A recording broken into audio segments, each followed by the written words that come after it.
نہ نبی الاسلام نے کہیں فرمایا. آپ نے تو اپنے امتیوں کو یہی عقیدہ تعلیم فرمایا کہ تم نے ہر نماز کی ہر رکعت میں کیا پڑھنا ہے؟ ایاک نعبد و ایاک نستعین. اے اللہ عبادت بھی صرف تیری کریں گے اور دعا بھی صرف تجھی سے مانگیں گے. یہاں نستعین میں وہ مدد مانگنا ہے جو دعا کے طور پر ہو. ایک مدد وہ ہے جو ہم ایک دوسرے کی کرتے ہیں, وہ تو قرآن میں حکم ہے وَتَعَاوَنُوا عَلَى الْبِرِّ وَالتَّقْوَى وَلَا تَعَاوَنُوا عَلَى الْإِثْمِ وَالْعُدْوَانِ. نیکی اور پرہیزگاری کے کاموں میں ایک دوسرے کی مدد کرو اور برائی میں ایک دوسرے کی مدد نہ کرو. یہ تو جائز ہے, بلکہ حکم ہے کہ ایک دوسرے کی مدد کریں. لیکن ایک بندہ میرے سامنے موجود نہیں ہے, بغداد میں ہے, قبر کے اندر ہے, اور میں کہتا ہوں جی غوث پاک 2 بوتلیں نیسلے دیا بھیج دو. غوث پاک نہیں بھیج سکتے بھائی 2 بوتلیں نیسلے کی. ہاں وہاں آپ فون کر کے کسی سے کوئی منگوانا چاہیں وہ ایک علیحدہ بات ہے. قبر والے کے ساتھ آپ کی کمیونیکیشن نہیں ہو سکتی, یہ غائب میں پکارنا ہو جائے گا, اور یہ اسلام میں شرک ہے. کہتے کہاں لکھا ہوا ہے؟ قرآن میں لکھا ہے سورۃ النمل میں, اَمَّن يُجِيبُ الْمُضْطَرَّ إِذَا دَعَاهُ وَيَكْشِفُ السُّوءَ وَيَجْعَلُكُمْ خُلَفَاءَ الْأَرْضِ أَإِلَٰهٌ مَّعَ اللَّهِ. بھلا بتاؤ تو کون ہے جو مصیبت اور پریشانی میں گھرے ہوئے شخص کی فریاد کو سنتا ہے اور اس سے اس کی تکلیف کو دور کر دیتا ہے اور تمہیں زمین پر اگلوں کا خلیفہ کرتا ہے؟ کیا اللہ کے ساتھ کوئی اور معبود بھی ہے جس کی یہ کوالٹیز ہوں؟ قلیلا ما تذکرون, بہت کم ہی تم نصیحت حاصل کرتے ہو. اس آیت کے تحت جو شخص عبد القادر جیلانی کو دعا میں پکارتا ہے, ان سے مدد مانگتا ہے, گویا وہ انہیں معبود مانے ہوئے ہے, چاہے وہ اللہ کا بندہ سمجھ کے اور چاہے کوئی منی گاڈ سمجھ کے. کیونکہ یہاں اللہ تعالیٰ فرما رہے کہ کیا اللہ کے ساتھ کوئی اور معبود ہے جو تمہاری مصیبت اور پریشانی کو سنے اور تکلیف دور کرے؟ ظاہری اسباب کی نہیں بات ہو رہی, دعا کے اعتبار سے. یہ آپ کو کہ جی ہم روٹی امی سے مانگتے ہیں, اور مری بھی امی سے کون روٹی مانگتا ہے؟ امی سے ضرور مانگے ظاہری اسباب میں, لیکن فوت شدگان سے. اور نہیں جی وہ آخرت کی زندگی میں زندہ ہے. آخرت کی زندگی میں اگر زندہ ہے تو شہید کی بیوہ جو ہے وہ شہید کے مرنے کے بعد دوسرا نکاح کیوں کر لیتی ہے؟ اسے کہنا چاہیے نا میرا خامن تو زندہ ہے, میں نکاح نہیں کروں گی. کہتے نہیں او زندگی ہو رہا ہے, ہاں آئے ہو نا داڑھ ڈلے. پتہ سب کچھ ہے ان کو, تھوڑا سا نا ذرا ٹھوکر مارنی پڑتی ہے تو یہ مردے زندہ ہو جاتے ہیں اللہ کے فضل سے علمی طور پہ. تو ظاہری اسباب اللہ تعالیٰ نے جو رکھے ہوئے ہیں وہ اللہ نے پانی کو پیاس بجھانے کا ذریعہ بنایا ہے, کھانے کو بھوک مٹانے کا ذریعہ بنایا ہے, لیکن ہم پانی یا کھانے والی چیزوں کو مدد کے لیے نہیں پکارتے. ورنہ میں نے اکثر بتایا کہ اس پلانٹ ارتھ پہ سب سے بڑا اگر کوئی مشکل کشا ہے نا مخلوقات میں تو وہ سورج ہے. سورج کی وجہ سے زمین پہ موسم بدلتے ہیں, سورج کی وجہ سے ہوائیں چلتی ہیں, سورج کی وجہ سے سمندروں کا پانی ایویپوریٹ ہو کے بارش کی شکل میں ہمارے اوپر برستا ہے اور گلیشیئرز کی فارم میں سٹور ہوتا ہے پہاڑوں پر. اسی سورج کی تپش کی وجہ سے وہ پہاڑ پہ رکھی ہوئی برف پگھلتی ہے اور وہ دریا جاری ہوتے ہیں زمین پر بھی, زمین کے نیچے بھی, اور اس پانی سے ہم انرجی حاصل کرتے ہیں. اور سورج کی وجہ سے ہی یہ جو پانی حاصل ہوتا ہے یہ پودوں کو لگتا ہے اور پودے اپنی خوراک تیار کرتے ہیں, ان پودوں کو جانور کھاتے ہیں اور ہم ان جانوروں کو کھاتے ہیں اور ان پودوں کو کھاتے ہیں. اس پلانٹ ارتھ پہ زندگی اگر کسی کی وجہ سے آباد ہے تو وہ سورج ہے. سورج مر جائے زندگی ختم ہو جائے. کیا ہمیں کبھی وہم بھی ہوا کہ ہم سورج کو مدد کے لیے پکارے؟ جو سب سے بڑا مشکل کچھ ہے, کہتے ہیں جی دیکھو نا جی ڈیوٹیاں لگی ہیں نا, ڈیوٹی سورج دی نہیں لگی ہوئی. بھائی ڈیوٹی لگی بھی ہو تب بھی پکارنا اللہ کو ہے. ہاں حضرت میکائیل کی ڈیوٹی ہے بارش برسانے پہ, لیکن پکارتے ہم کس کو ہیں؟ اللہ کو. صلاۃ الاستسقاء آئی ہے بخاری مسلم میں کہ نبی علیہ السلام بارش کے لیے نماز پڑھا کرتے تھے, اس کے بعد اللہ سے دعا مانگا کرتے تھے. آپ کی تو دوستی یاری تھی, آپ تو کہہ سکتے تھے اے میکائیل ذرا 2 بدل بھیجی نا ادھر. تسی تو شاہی کوئی نہیں, تو بابے تو شاہی کوئی نہیں, اللہ کے محبوب ہیں صلی اللہ علیہ وآلہ وسلم. لیکن آپ نے اپنی امت کو یہ نہیں کہا کہ آپ نے کسی فرشتے کو پکارنا ہے. آپ کو پتا تھا کہ امت پھر تھیندے تھیندے تھی جائے گی, اسی لیے آپ نے فرمایا دیکھنا میری شان کو اس طرح بلند نہ کرنا جس طرح نصارہ نے اپنے پیغمبر کو بڑھا دیا. میں اللہ کا بندہ اور اس کا رسول ہوں, مجھے اللہ کا بندہ اور اس کا رسول ہی کہنا. محمدن عبدہ ورسولہ.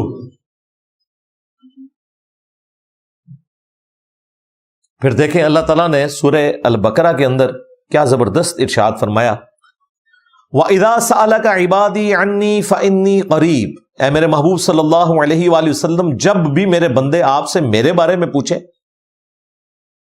تو آپ فرمائیں میں تمہارے بالکل قریب ہوں، اجیب الدعوۃ الداعی اذا دعان، ہر پکارنے والے کی پکار کو سنتا ہوں جب وہ مجھے پکارتا ہے، فَلْيَسْتَجِيبُوا لِي، لیکن ان کو بھی چاہیے کہ میرا حکم مانے اور مجھ پر ایمان لائیں جیسا کہ ایمان لانے کا حق ہے، تاکہ یہ رشد و ہدایت پا سکیں۔ یہ بڑا اچھا موقع تھا کہ اللہ تعالیٰ فرماتا ہے کہ اے نبی جب یہ آپ سے میرے بارے میں پوچھتے ہیں تو آپ فرمائیں کہ تم بیچ میں وسیلے ڈالو، بندے پاؤ وچ، کہا سب کے قریب ہوں، ہر پکارنے والے کی پکار کو سنتا ہوں۔ اس سے بہتر کوئی موقع نہیں تھا۔ ادعونی استجب لکم وقال ربکم، اور تمہارے رب نے یہ کہا ادعونی استجب لکم، مجھ سے مانگو میں دعا کو قبول کروں گا۔ ان الذین یستکبرون عن عبادتی، بے شک جو لوگ اس عبادت میں تکبر کریں گے، دعا کو عبادت کہا، پوائنٹ ٹو بی نوٹڈ، دعا ہی عبادت ہے۔ کہتے ہیں جی ہم اللہ کے سوا کسی کی عبادت نہیں کرتے، بھائی جب تم شیخ عبد القادر جیلانی کو المدد کہہ کے پکارتے ہو تو تم عبد القادر جیلانی کی عبادت کر رہے ہو، کیوں؟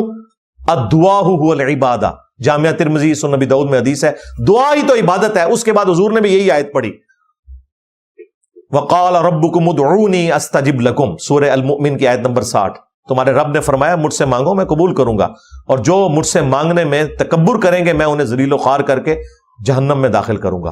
ہمارا رب وہ شہنشاہ ہے کہ جس سے نہ مانگا جائے تو وہ ناراض ہوتا ہے۔ دنیا کے شہنشاہ مانگنے کے اوپر ناراض ہوتے ہیں، اور ہمارا رب وہ ہے کہ اس سے نہ مانگا جائے تو وہ ناراض ہوتا ہے۔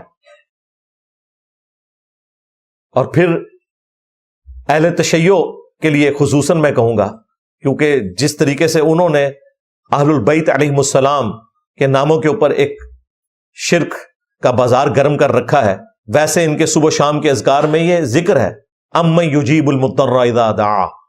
اندازہ کریں سب سے سخت آیت توحید کے حوالے سے، جس میں اللہ نے کہا کہ اللہ کے سوا کسی اور کے بارے میں عقیدہ نہ کہ وہ دعا سنتا ہے، تو گویا تم نے اسے معبود مان لیا۔ یہ شیعہ کے صبح و شام کے اذکار میں ہے، لیکن بغیر ترجمے کے پڑھتے ہیں نا، ترجمہ پڑھیں تو پتہ چل جائے کہ یا علی مدد کہاں سے نکل آیا بیچ میں سے۔ اور پھر مولا علی علیہ السلام کا جو مکتوب نمبر 31 ہے نہج البلاغہ میں، حسن ابن علی کے نام جب جنگ صفین سے واپس آ رہے تھے تو حضرت علی نے ایک خط حسن ابن علی کے نام وصیت کے طور پر لکھا۔ ویسے تو وہ حضرت علی کے ساتھ ہی تھے، لیکن ان کو وصیت کر رہے تھے کہ زندگی موت کا پتہ نہیں ہے۔ اس کے سٹارٹ بھی انہوں نے کہا کہ یہ اس باپ کی وصیت ہے جس نے عنقریب فنا ہو جانا ہے اور باقی رہنے والی اللہ کی ذات ہے۔ بڑے رکت انگیز الفاظ ہیں، کافی لمبا خطبہ ہے۔ اس میں وہ کہتے ہیں اے میرے بیٹے حسن، یہ اس باپ کی وصیت ہے جس نے زندگی کے نشیب و فراز دیکھ لی ہیں، اتار اور چڑھاؤ۔ اب میں تجھے کچھ نصیحتیں کروں گا۔ اے میرے بیٹے، اس کائنات کا پیدا کرنے والا، اس کا چلانے والا، اس کا مالک ایک اللہ ہے، اور اس نے محض اپنے فضل و کرم سے ہمیں اجازت بھی دے رکھی ہے کہ ہم اس سے مانگیں تاکہ وہ ہماری دعائیں قبول کرے۔ مولا علی کہہ رہے ہیں یہ بھی اللہ کا کرم ہے کہ اس نے ہمیں یہ بھی اجازت دی ہے کہ اتنی بڑی ہستی میں اجازت دے رہی ہے کہ ہم اس سے مانگیں۔ انسان کی کیا اوقات ہے، اتنی بڑی ہستی، تاکہ میں اسے عطا کروں، مجھ سے سوال کریں تاکہ میں اس کا سوال پورا کروں۔ اور پھر وہ کہتے ہیں اے میرے بیٹے حسن، اللہ کی بارگاہ وہ درگاہ ہے جس نے اپنا کوئی دربان بھی مقرر نہیں کیا، تم ڈائریکٹ اس سے مانگو، اور نہ اس نے اس چیز کو مشروع ٹھہرایا ہے لازماً کہ کسی اور ذریعے سے اس کی طرف متوجہ ہو، تم اپنے رب سے ڈائریکٹ مانگو، تمہاری دعاؤں کا قبول کرنے والا ہے۔ اب مجھے بتائیں یا علی مدد اگر مولا علی نے خود سکھانا ہوتا تو سب سے پہلے مولا حسن اور حسین کو سکھاتے۔ ان کو تو وہ کہہ رہے ہیں کہ بیٹا اللہ نے کوئی دربار کا دربان بھی نہیں رکھا ہوا، تو نے اللہ ہی سے مانگنا ہے۔ یہ ان کے الفاظ قرآن کی اس آیت کا آپ سمجھ لیں ایگزیکٹلی اس کی ٹرانسلیشن یا ایکسپلینیشن ہے۔ وَإِذَا سَأَلَكَ عِبَادِي عَنِّي فَإِنِّي قَرِيبٌ أُجِيبُ الدَّعْوَةَ الدَّاعِ إِذَا دَعَانِ۔ اے میرے محبوب صلی اللہ علیہ وآلہ وسلم، جب میرے بندے تم سے میرے متعلق سوال کریں تو تم فرماؤ میں تمہارے بالکل قریب ہوں، ہر پکارنے والے کی پکار کو سنتا ہوں۔ اس کو ہمارے استاد ڈاکٹر اسرار صاحب رحمہ اللہ کہتے تھے یہ انسانیت کا میگنا کارٹا ہے، جو 16 اور 17 صدی عیسوی میں گریٹ برٹن نے ایک قانون بنایا تھا، میگنا کارٹا، کہ ہر شہری کا یہ رائٹ ہے کہ وہ اپنے حکمران سے اپنی مشکلات کے حوالے سے رجوع کر سکتا ہے۔ اللہ تعالیٰ نے ظاہر ہے کہ حکمرانوں کو اس لیے رعایا کے اوپر حاکم بنایا کہ وہ ان کو اکاؤنٹیبل ہو، تو اس قانون کا نام رکھا تھا انہوں نے میگنا کارٹا۔ تو ڈاکٹر سرار صاحب کہتے تھے کہ میگنا کارٹا گریٹ برٹن نے بنایا تھا نا، تو اللہ نے اپنا میگنا کارٹا جو ہے وہ سورہ البقرہ کی آیت نمبر 186 رکھی ہے، وَإِذَا سَأَلَكَ عِبَادِي عَنِّي فَإِنِّي قَرِيبٌ أُجِيبُ الدَّعْوَةَ الدَّاعِ إِذَا دَعَانِ۔ اے میرے محبوب، جب بھی میرے بندے تم سے میرے متعلق پوچھیں تو تم انہیں فرماؤ کہ میں تمہارے بالکل قریب ہوں، ہر پکارنے والے کی پکار کو سنتا ہوں جب وہ مجھے پکارتا ہے۔ تو یہ اللہ تعالیٰ کی کرم نوازی ہے۔ اسی لیے اللہ کے محبوب صلی اللہ علیہ وآلہ وسلم نے جتنی بھی دعائیں تعلیم فرمائی ہیں وہ ڈائریکٹ اللہ ہی سے مانگنے والی ہیں۔ پورے قرآن میں انبیاء کی دعائیں رپورٹ ہوئی ہیں، ڈائریکٹ اللہ سے مانگا ہوا ہے، ربنا کے ساتھ۔ ایون نبی علیہ السلام نے جو مصیبت اور پریشانی سے بچنے کے وظائف بتائے ہوئے ہیں وہ ڈائریکٹ اللہ سے مانگا ہوا ہے۔ صحیح بخاری میں آتا ہے، حضرت عبداللہ ابن عباس کہتے ہیں کہ تمہارے جد امجد کو جب آگ میں ڈالنے لگے ابراہیم علیہ السلام کو، تو انہوں نے اپنے رب کے حضور دعا کی تھی، حسبنا اللہ ونعم الوکیل۔ اور تمہارے محبوب صلی اللہ علیہ وآلہ وسلم پہ بھی جب مصیبت آتی تو وہ بھی کہتے تھے حسبنا اللہ ونعم الوکیل، ہم نے اللہ ہی پر بھروسہ کیا اور وہی بہتر کارساز ہے۔ اور یہ صرف پیغمبروں تک نہیں ہے، سورہ آل عمران میں اللہ تعالیٰ نے فرمایا کہ جب اہل ایمان کو یہ خبر پہنچتی ہے نا کہ کافر ان کے خلاف سازش کر رہے ہیں تو وہ کہتے ہیں حسبنا اللہ ونعم الوکیل۔ لہذا یہ صرف نبیوں کی دعا نہیں ہے، نبیوں نے آگے بھی یہی دعا سکھائی، اہل ایمان کی بھی، اہل البیت کی، صحابہ اکرام کی بھی دعا یہی ہے، کوئی بزرگ بابے نہیں بیچ میں ڈالے ہوئے۔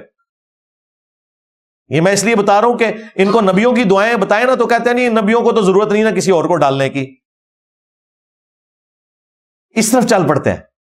اچھا جی، کل تک تو آپ کہہ رہے تھے حضرت آدم علیہ السلام کی توبہ جو ہے رسول اللہ کے وسیلے سے قبول ہوئی ہے، آپ کہہ رہے ہیں نبیوں کو ضرورت ہی نہیں ہے۔ لو سامو، کیوں نہیں کہہ سکتے؟ قرآن میں تو حضرت آدم علیہ السلام کی دعا ڈائریکٹ ہی آئی ہوئی ہے، ربنا ظلمنا انفسنا۔ وہ المستدرک الحاکم میں جعلی روایت ہے، بالکل جھوٹی روایت ہے، وہ میری اس کے اوپر ویڈیوز ریکارڈ ہے۔ کہتے ہیں انبیاء کو تو ضرورت نہیں ہے، نچلے والوں کو تو قرآن میں تو اللہ نے اہل ایمان کی نشانی بتائی ہے، نچلے والوں کی، کہ وہ کہتے ہیں حسبنا اللہ ونعم الوکیل۔ پھر جامعہ ترمذی میں حدیث موجود ہے، نبی علیہ السلام نے کہا کہ جو بھی یونس علیہ السلام کی دعا کے ذریعے اللہ کی طرف متوجہ ہو اللہ تعالیٰ اسے محروم نہیں لوٹاتا۔ لا الہ الا انت سبحانک انی کنت من الظالمین، دیکھ لیں۔ اور نبی علیہ السلام یہ امت کو تعلیم کر رہے ہیں، ہاں یہ ذہن میں رکھیے گا۔ اور یہ جو حضور نے کہا نا کہ اللہ تعالیٰ محروم نہیں لوٹاتا، یہ الفاظ قرآن میں بھی ہیں، کذالک ننجی المؤمنین، ہم اہل ایمان کو بھی نجات دیں گے جس طرح یونس کو دی تھی، جو بھی یہ دعا مانگے گا۔